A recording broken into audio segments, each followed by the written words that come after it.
Hey everybody, welcome back to Cruise Blog. Today I'm going to be sharing why I don't mind cruising on small cruise ships. I am someone who has sailed on all of Royal Caribbean's oldest and smallest ships, and I'll be sharing exactly why I don't mind sailing on these small ships. Let's get into it.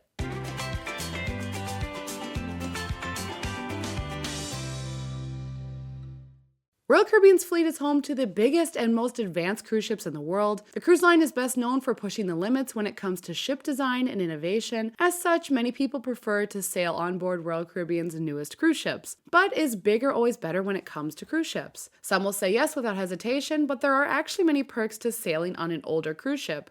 A few months ago, my sister and I sailed on board Royal Caribbean's oldest ship in the fleet, Grandeur of the Seas. This 72,000 gross ton cruise ship was built way back in 1996, making her nearly 27 years old. Grandeur of the Seas is part of Royal Caribbean's Vision class of ships, which debuted between 1995 and 1998. While some of her sister ships have since been retired from the fleet, like Legend of the Seas and Splendor of the Seas, 4 of these Vision class ships are still sailing for Royal Caribbean. Although I've cruised with Royal Caribbean for most of my life, the majority of my cruises have been on some of these older and smaller cruise ships. I've sailed on all of the ships in the Vision class fleet, many of which are now 20 plus years old for Royal Caribbean. These days, I prefer to choose my cruises based on itinerary, sail date, and price. If this means that I'm boarding a cruise ship that's 20 plus years old, it doesn't really bother me. During my recent sailing on Grandeur of the Seas, my sister and I had a fantastic time on board, even though this ship is nearly the same age that we are. I feel like this experience solidified my love of Royal Caribbean's oldest and smallest ships. So here's why I truly don't mind sailing on these small ships and why you should consider sailing on them too.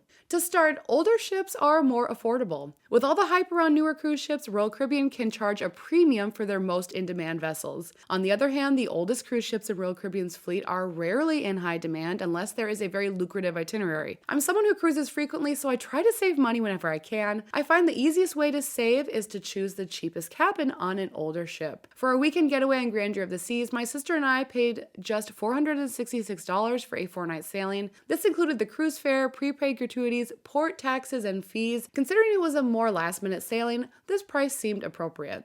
On the contrary, Royal Caribbean's website shows a 4-night sailing on Utopia of the Seas for next summer at a price of $836. This is nearly double the cost as our sailing on Grandeur of the Seas. As expected, this brand new ship will cost you much more than sailing on an older and smaller ship. Of course, you won't find as many amenities or things to do on an older and smaller ship, but those looking for a more simple and quiet cruising experience should definitely consider sailing on an old ship. If you don't need the bells and whistles of Royal Caribbean's newest ships, you could consider pricing an itinerary on a Vision or Radiance class ship to save some money. In addition, the smaller ships sail on more interesting itineraries. Although our recent sailing on Grandeur of the Seas was just a weekend cruise to Cozumel, most of my cruises on Royal Caribbean's older ships have been on very interesting itineraries. I prefer to book my cruises based on the itinerary, and I am not picky about which ship I am sailing on. Some of my favorite cruises have been on Royal Caribbean's oldest ships, actually. For example, I sailed on Rhapsody of the Seas for my honeymoon to Italy, Greece, and Croatia. I also sailed on Vision of the Seas back in high school from Norway to Paris. There are cruise ports that have sizing restrictions when it comes to cruise ships docking. Therefore, the largest and newest ships are more limited when it comes to their itineraries. Because of this, you can normally find the more interesting itineraries on those older and smaller ships. Additionally, when your itinerary is full of exciting port stops, you might not even be spending that much time on board your cruise ship anyway. So when you're on an old and small ship, the focus is less on the ship and more about the destination.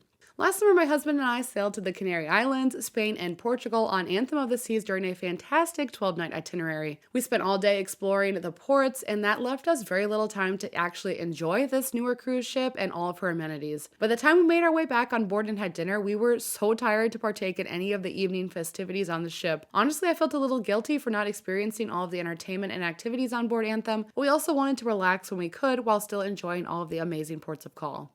Another reason is that you'll find less crowds on board these older ships. Royal Caribbean's newest ships are quite the engineering feat, and these cruise ships feel like floating resorts because of it. But with ships becoming bigger than ever, you also have to deal with more people on your cruise. If you're not a fan of crowds, you might want to be looking at cruising on an older and smaller ship. While older cruise ships were considered large when they first debuted, it's a stark contrast compared to Royal Caribbean's newest ships. Grandeur of the Seas is nearly 1/3 the size of an Oasis-class ship. After sailing on Odyssey of the Seas and Anthem of the Seas last year, I was eager to see how it would feel sailing on Grandeur of the Seas in comparison. And to my surprise, I found it really refreshing that we didn't have to deal with crowds all the time. We had no issue finding a chair in the solarium most days. Also, we found premium seats right near the pool. While the Windjammer can be difficult to navigate with crowds and finding a seat, this really wasn't the case for us either. We never had an issue finding a table at the buffet, even during peak times.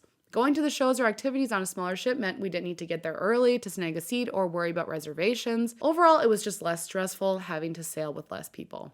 Also, older ships offer a more intimate cruising experience. From the minute my sister and I stepped on board Grandeur of the Seas, I remembered how much I love the intimacy of Royal Caribbean's older ships. These smaller vessels just feel more like home. The welcoming atmosphere really cultivates a different cruising experience than you'll find on a newer and bigger ship. Because Grandeur of the Seas is around 70,000 gross tons, Royal Caribbean's oldest ships are considered small to medium cruise ships by today's standards. Keep in mind though that these cruise ships are not small for an everyday person. My sister and I both agreed that Grandeur of the Seas had a very cozy ambiance on board. Everything felt more intimate and nothing was really overwhelmingly large on board. Although bigger ships have more to do, you won't have this feeling of intimacy on a mega cruise ship.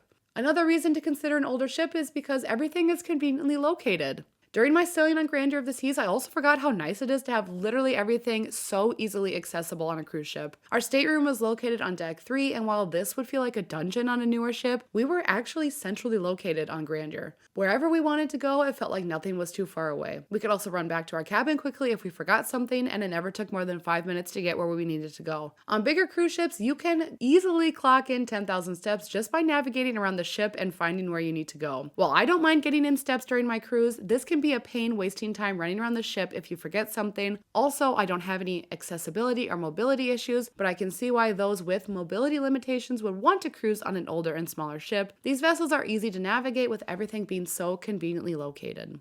Another reason is that you won't forget you're on a cruise ship. The first morning of our cruise on Grandeur of the Seas, my sister and I grabbed coffee and we sat by the open windows in the Centrum. We had no issue grabbing a chair and we opted to sip on our coffee while watching this ship sail through the glistening sea. One of my favorite features of the Vision class cruise ship is the glass-covered Centrum, which features floor-to-ceiling panels of windows. There is so much natural light that shines into the center of the ship, and this is something that you won't really experience on a newer ship. Everything on board Grandeur of the Seas felt like it had sprawling views of the sea. On a newer ship, it's very easy to forget that you're actually on a cruise ship. While this can be a selling point for some, others want to feel like they are out at sea. On an older ship, you'll find way more opportunities to sit back and relax and enjoy the view than you'll have on a newer ship. Because older ships do not have all the bells and whistles like bigger ships, the focus is truly on just enjoying the views and being present. Similarly, it's also easier to relax on an older and smaller ship. In my experiences, it's easier to relax on an older ship because you are more limited on what amenities and activities you can do. Newer ships have so much to offer that it can feel overwhelming at times.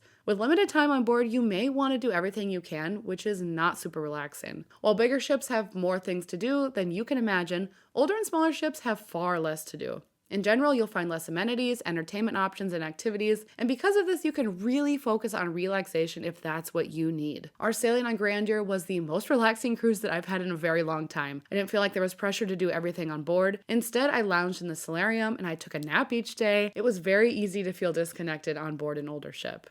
I also find that older ships tend to be very well maintained. You might imagine that older ships are outdated rust buckets, but this couldn't be further from the truth in my experience. Although some cruise ships are better maintained than others, I've found that Royal Caribbean in general takes very good care of their older ships. These older vessels require more maintenance, but I was impressed with the condition of Grandeur of the Seas, especially after I read so many negative reviews online prior to sailing. There were definitely a few instances of rust, and of course some of the decor was outdated, and that's expected for a ship that's 27 years old, but overall I thought the ship was in pretty good condition.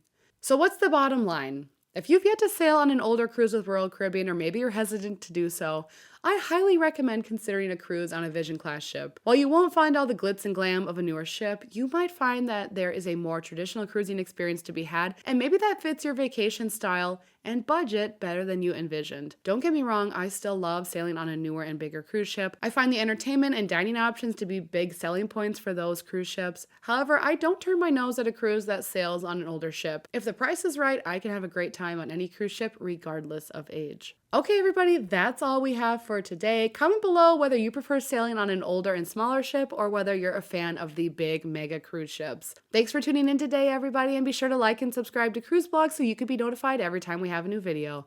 Until next time, happy cruising!